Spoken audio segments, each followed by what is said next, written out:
Viral ako ngayon sa social media dahil sa puting kasuotan na aking ginamit sa graduation ng aking anak. Tunghayan ang aking kwento. Babala. Ang kwento na ito ay pawangkatang isip lamang. Anumang pagkakahalin tulad sa tunay na buhay, tao, pangalan, o pangyayari ay hindi sinasadya. Ginawa ito para sa layuning maghatid ng inspirasyon, aliw at aral. Ako si Mayet, 35 years old, isang single mom. Sa lahat ng pinagdaanan ko sa buhay, ngayong araw ang isa sa pinakamahalaga. Graduation ng anak kong si Rina. Mula grade 1 hanggang grade 6, ako ang nanay, tatay, tutor, at minsan guidance counselor pa. Wala akong pangbunggang handa.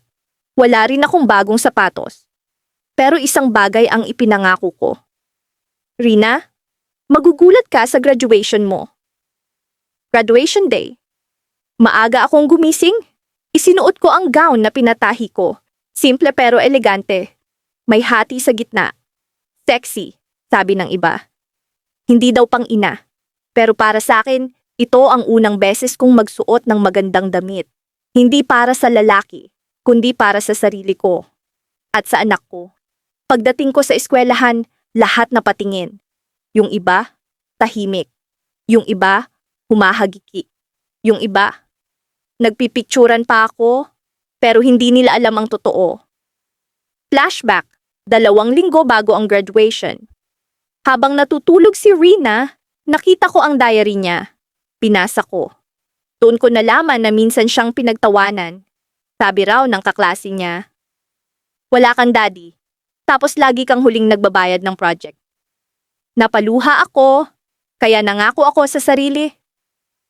Sa araw ng graduation niya, ipapakita kong hindi hadlang ang pagiging single mom para magtagumpay ang anak ko. Balik sa graduation day. Lumapit ako sa entablado, tinawag ang pangalan ni Rina. Tumayo siya, suot ang medalya, ngumiti siya sa akin, at sa ngiti niya ngayon, lahat ng tukso, lahat ng pagod, lahat ng sakit, nawala. Pagbaba niya ng stage, sabay kaming naglakad.